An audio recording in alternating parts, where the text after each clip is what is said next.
Talking about keeping it real, Iron Mind was such an amazing documentary. Should we have a look at it? Yeah, let's look. A strong body builds a strong mind. That's why I'm pushing you to do this race. Because it teaches you that you can do anything you set your mind to and smash the limitations that we place upon ourselves. This is not Pussy Man. This is Iron Man.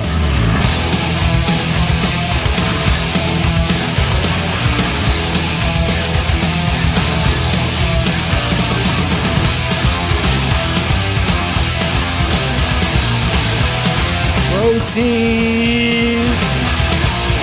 Are you going to make me race by myself, or are we crossing the finish line together?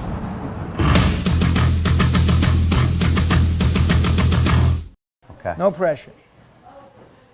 So there you go, another day in the office at London Real. I get challenged by a former punk rocker who's a Hare Krishna monk and a vegan to run an Ironman within 90 days on a plant-based diet. So that's what happened. John Joseph, he's what he looks like. He's a hard-talking New Yorker, lead singer of the Cro-Mags, big punk band in the 90s in New York City.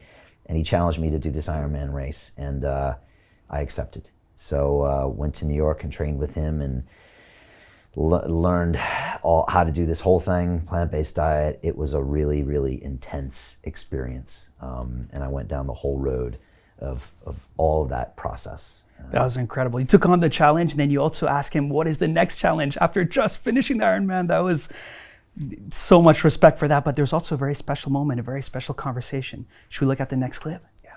All right.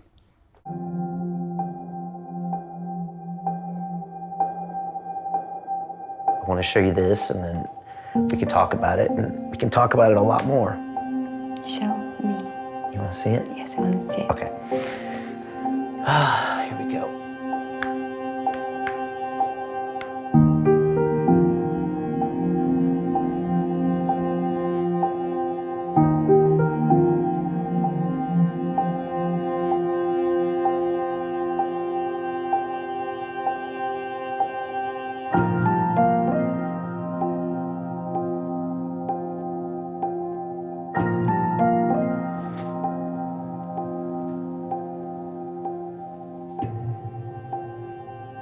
What do you think?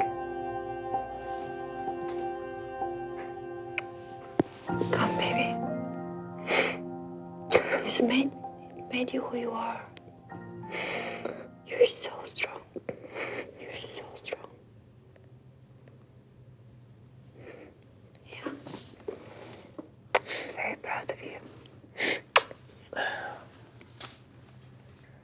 Hey. You did good. You did good. How is that good? Yes, it's very good. How? It's a pretty rough thing, though, to tell everybody about. There's nothing to be ashamed of. You're not seeing what I'm seeing. What do you see? It had to happen to make you who you are. Yeah. Thanks, babe. Heroin, huh? Yeah, heroin. Yeah, okay. Yeah. You're not impressed? You want to slap me? Yeah. Come on, slap me. Yeah, so that was a very emotional part of that movie. You know, it wasn't just an Ironman race. It wasn't just swim and bike and run. It just opened up my whole past to me, and I had to talk about it. So yeah, that movie was really intense. I went to New York City. I trained with John, and when I was in New York City, I was reminded of all of the horrible things I did to myself when I was in New York that I never talked about with anybody. And they just came out in all the training, and I started crying in front of the cameras, and they were like, what the hell's going on? And I got to sit down with John Joseph in New York City, and he told me about his sexual abuse, and I talked about my heroin overdose. And so that we decided to put in the movie. And up until the night before, we were actually doing a weekly series before the movie, and up to the night before, we were like, are we really going to put this in? Are we just going to say Brian suffered from an addiction? And then we were just like,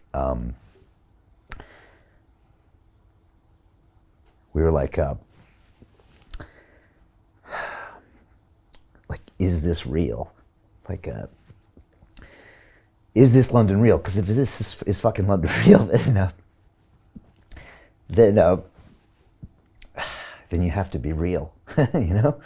So we decided that we would put the whole I had a heroin overdose public for the first time ever. So I had been holding that secret for, 16 years. Never told my wife, never told anyone else. A couple friends of mine knew in New York City. And then I told everybody in that standpoint as well. That's also the first time I ever told my wife. So I decided to make that episode for her, and I took it home and I played it for her.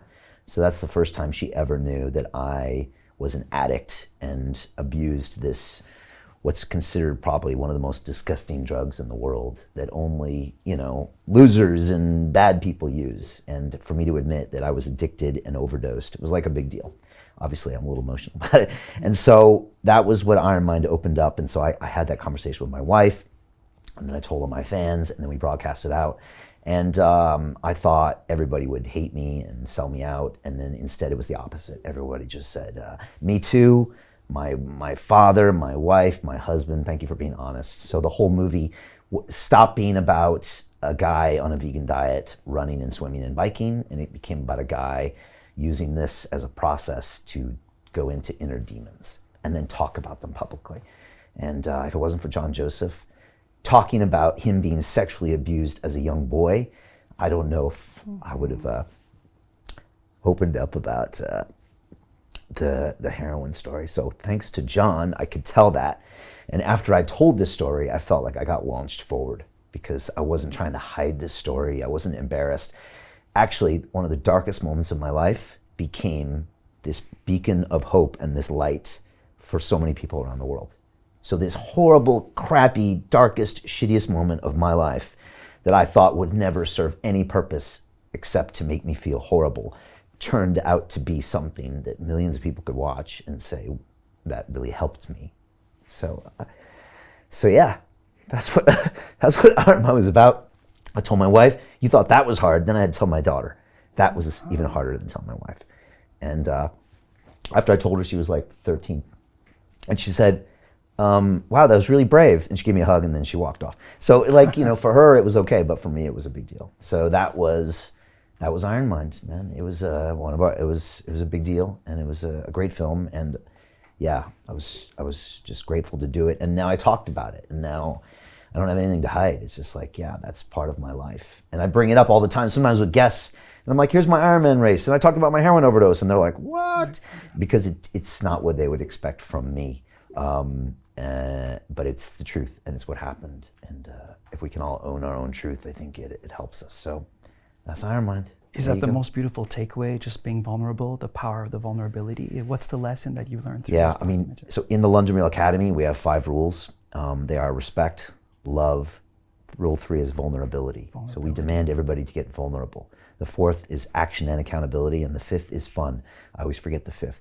And so the 3rd is being vulnerable. So everyone on London Real gets vulnerable. All the guests come on and they bare their soul. They tell me what's going on. And so do my students. And so it was time for me to do the same. And I have done that in the past, and I tried to show my failures. But this was a chance to really find out if you were going to eat your own dog food, as they say in Silicon Valley, right? Or if you were really going to do what you preach. And that's when I looked at my crew, and we were like, we got to publish it.